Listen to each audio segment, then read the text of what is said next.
তো hello, good morning বন্ধুরা, সবাইকে স্বাগত জানাই একটা নতুন ভিডিওতে। তো আমি আজকে এসেছি এমন একটা জায়গা যে এত সুন্দর পুরুলিয়ার থেকে সামনে যে না চোখে দেখলে বিশ্বাস করা যাবে না, বিশেষ করে বর্ষাকালের সময়। তো এই যে দেখুন জায়গাটা কোনখানে, দেখলেই বুঝতে পারছেন। এটা হচ্ছে এই যে কাঁসাই ব্রিজ, কিন্তু এটা ওই ব্রিজটা নয়, ওটা হচ্ছে বাস যাতায়াত করে, মানে গাড়ি চলাচল করে। আর আমি এসেছি এখন এই ট্রেন ব্রিজটার সামনে।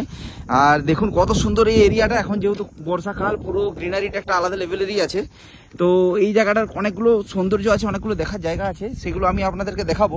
তো ভিডিওটা শেষ পর্যন্ত দেখুন, এটাই অনুরোধ করবো, কেউ স্কিপ করবেন না। আমি গ্যারান্টি দিচ্ছি আপনাদের এই পুরো ভিডিওটা দারুণ লাগবে, ভালো লাগবে, আমি গ্যারান্টি দিচ্ছি আপনাদের। কি লাগছে পুরো জায়গাটা, পুরো গ্রিন গ্রিন। আর এই সাইডের যে মাঠগুলো আছে পুরো একদম সবুজে সবুজ হয়ে গেছে। নদীতে জল আছে এখন, যেটা কাঁসাই নদীতে সবসময় দেখা যায় না। আর এই যে একটা দুর্দান্ত ভিউ, আর হালকা হালকা কি সুন্দর হাওয়া দিচ্ছে, মনে হচ্ছে এখানে বসে ঘন্টার পর ঘন্টা কাটিয়ে দেওয়া যায়। ইচ্ছে ছিল আসার সময় ফ্লাস্কে করে চা নিয়ে আসবো, এখানে বসে খাবো, কিন্তু এত সুন্দর জায়গাটা হবে বলে ভাবিনি। তো সেই জন্য প্ল্যানটা স্কিপ করে নিলাম, ভাবলাম হয়তো 5-10 মিনিট থাকবো, বেরিয়ে যাবো। কিন্তু এখানে আসার পর সত্যি চোখ এবং মন দুটিই জুড়িয়ে যাচ্ছে। এই সাইডে নিচে ওই যে গাছগুলো আছে, ওখানে একটা পাম্প হাউস আছে, আর সামনে একটা মন্দিরও আছে বজরংবলীর। আর এই যে এখানে একটা ওয়াচম্যান রেস্ট রুম, এখানে রেলওয়ের কোনো কর্মী একজন এখানে থাকেন এইখানে পাহারা দেওয়ার জন্য। আর ওই সাইডে ব্রিজটা ক্রস করে ওই সাইডে একটা ফাঁকা মাঠ আছে, পুরো একদম সবুজ ঘাসে চাদরের মতো পুরো বিছিয়ে আছে ওই জায়গাটাতে, পুরো ফাঁকা মাঠ একটা। ওয়াও, ওই জায়গাটা একদিন যেতে হবে কোনো সময়, কিন্তু ওটা অনেক ঘুরে যেতে হবে। এই ব্রিজটা ক্রস করে হেঁটে হেঁটে যাওয়া যায়, কিন্তু এখানে বড় বড় করে লেখা আছে যে ট্রেসপেসার্স আর লায়াবল টু বি প্রসিকিউটেড। তো আমাদের যাওয়া উচিত কিনা বুঝতে পারছি না। তো যখন বুঝতেই পারছি না, কনফিউশন আছে, তো না যাওয়াই বেটার। এই যে এখানে কলকল শব্দে একদম কাঁসাই নদীর জল বয়ে চলেছে। আর নদী পর্যন্ত নামার জন্য এখানে একটা রাস্তাও আছে, পুরো সিঁড়ি করা আছে। এই যে এখানে পুরো নদী পর্যন্ত নামা যাবে, নামবো একটু পরে নদী পর্যন্ত। আর এই যে সেই পিলারগুলো, যেটা কোনো এক সময় অনেক দিন আগে বন্যার সময় এই জায়গাটা পুরো এই পিলারগুলো ধসে গিয়েছিল।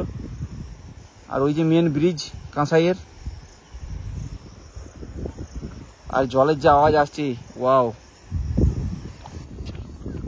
তো এরপর আমরা এই ব্রিজটা ধরে যাবো। একটু আগে জানলাম একটা ভাইয়ের কাছে, ও বললো যে এই রেল লাইনের উপরে ওঠা যাবে না, কিন্তু এই ব্রিজ ধরে যাতায়াত করা যায়, কেননা গ্রামের মানুষ সবাই এটা ধরেই যাতায়াত করে। একটা ট্রেনও আসছে এই টাইমে, কি অপরূপ দৃশ্যটা হবে আমি সেটাই ভাবছি ট্রেনটা যখন আসবে। ব্রিজে যেতে যেতেই দেখি কোন লাইনে ট্রেনটা আসছে, ওই সাইডে না এই সাইডে দেখতে হবে। সোমনাথ বলছে ট্রেনটা আগে যাক, তারপরে চাপবে, কেননা বলছে কোন ব্রিজ নড়বে।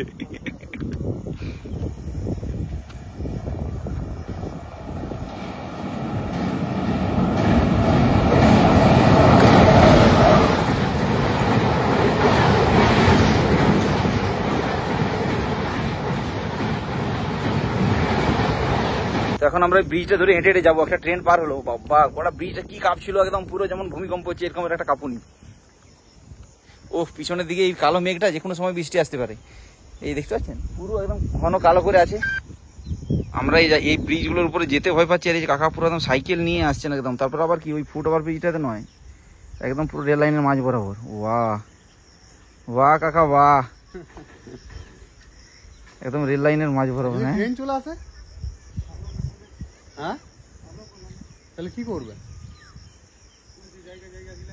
হ্যাঁ ঠিক ঠিক, ওই জায়গাগুলো মাঝে ওইগুলোতে শার্ট করে উঠে যাওয়া যাবে। আচ্ছা হ্যাঁ, এইটাও তো সাইকেল নিয়ে আসতে পারবেন তো, তাহলে এটা আসতে পারবেন, ওটা কেন রিস্ক নিচ্ছেন? অভ্যেস হয়ে গেছে নাকি? হ্যাঁ উচালি অভ্যেস হয়ে গেছে, ছোট থেকে করছেন বলে, কিন্তু অ্যাভয়েড করাই উচিত, কারণ এখন এই ব্রিজটা যেহেতু হয়ে গেছে। তো আমরা এখন ব্রিজ ক্রস করে চলে এলাম এই সাইডটাতে।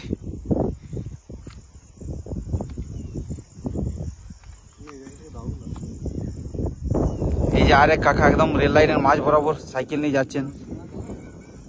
ও সাহস আছে বলতে হবে।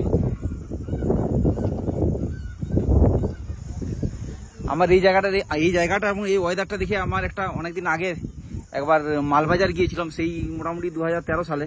তো সেই টাইমের সেইখানে যে একটা ওয়েদার পেয়েছিলাম, পুরো সেই জায়গাটা মনে পড়ছে নর্থ বেঙ্গলের। এই ধরনের সেম ওয়েদার ছিল, সেম রেল লাইনের ধারে, চা বাগানের ধারে আমরা ছবি তুলেছিলাম অনেক। পাশে বয়ে চলেছিল একটা পাহাড়ি নদী, মানে পুরো সেম টু সেম ফিলিংসটা আমি এখন পাচ্ছি। আবার এখন বৃষ্টি চলে আসছে, আমাদেরকে তাড়াতাড়ি আবার ফিরতে হবে। চলো এটাই চলে যাই, কারণ আমরা ওই লাইনটাতে যাবো ভাবছিলাম যে চেঞ্জ করে, কিন্তু বৃষ্টিটা জোর চলে আসছে এখনই। ও বৃষ্টির জন্য লাইন ক্রস করে আমরা এই সাইডে আসলাম, কিন্তু আসার সাথে সাথে বৃষ্টিও থামিয়ে গেল। আমরা ভেবেছিলাম যে এই রাস্তাটা দিয়ে যাবো, আবার ওই যে লাইনটা আছে ওই লাইনের ওই পাশে ফিরবো, কিন্তু তার আগেই বৃষ্টি নামিয়ে দিল আর ফিরে গেলাম। আর ওখানে উচালি গ্রামের যে গ্রাউন্ডটা আছে যেটা দেখাচ্ছিলাম, গ্রাস ফিল্ডটা এত সুন্দর লাগছিল, ওখানে যাওয়ারও ইচ্ছে ছিল, কিন্তু হালকা ধীরে বৃষ্টির জন্য আবার বাপাস। এবার একটু নদীর নিচের দিকে নামি, চলো সোমনাথ, চলো নিচে নামা যাক। এই যে এখানে সিঁড়ি আছে নামার জন্য নিচে।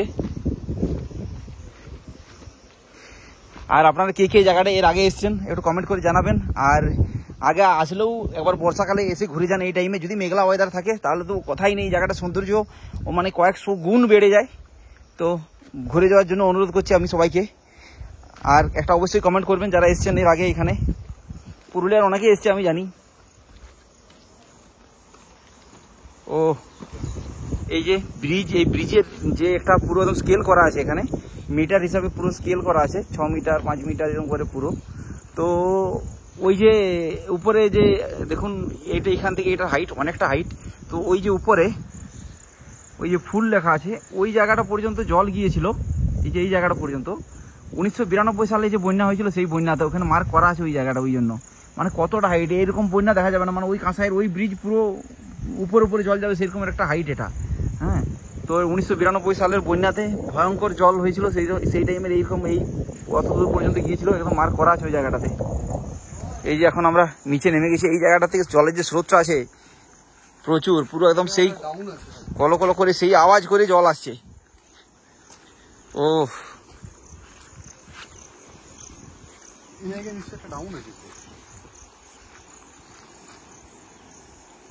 এবার এই ব্রিজের যে পিলার আছে পিলারটা পর্যন্ত যাই, এখানটার থেকে ও নদীটার কাছ পর্যন্ত পৌঁছানো যাবে। ওই সাইডগুলোতে ঘাসে পুরো ঝোড় হয়ে আছে, বা এখানে শ্যাম্পু টেম্পু সব নামান আছে, মানে কেউ স্নান টানও করতে আসে এই জায়গাটাতে। এই যে পুরো এই জায়গাটাতে একটা দারুণ ভিউ আছে, উপর থেকে জল পড়ছে। আচ্ছা ব্রিজ থেকে ও আর হাওয়া দিচ্ছে এই জায়গাটাতে, নিচটাতে তো হাওয়াটা গতিটা মনে হচ্ছে আমার অনেক বেশি।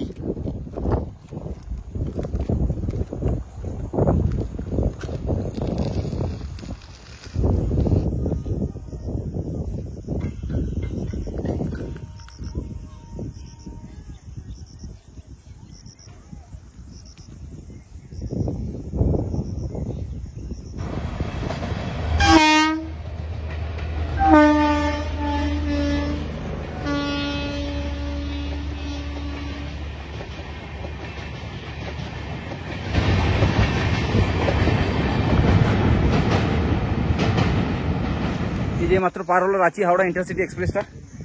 তো এবার আমরা নিচে চলে যাই, নিচে গিয়ে একবার মন্দিরটা দেখাবার, পাম্প হাউসটা, তারপরে ফিরে যাবো এখান থেকে। তো ভিডিওটা সবাই কেমন লাগলো অবশ্যই কমেন্ট করে জানাবেন।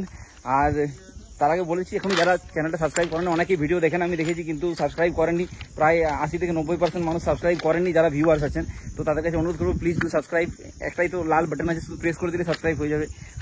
তো প্লিজ ডু সাবস্ক্রাইব, ওকে। আর লাইক করুন, শেয়ার করুন, আর নিচে গিয়ে বজরংবলী মন্দিরে গিয়ে একটা প্রণাম করবো আর ওখান থেকে বেরিয়ে যাবো। আর এই যে এখানে নিচে আছে পাম্প হাউস, আর এই যে এটাই হচ্ছে সেই বজরংবলীর মন্দির। তো এখানে ভিডিওটা শেষ করছি, সবাই ভালো থাকুন, সুস্থ থাকুন, টাটা। একবার পারলে এই জায়গাটা ঘুরে যাবেন, ওকে।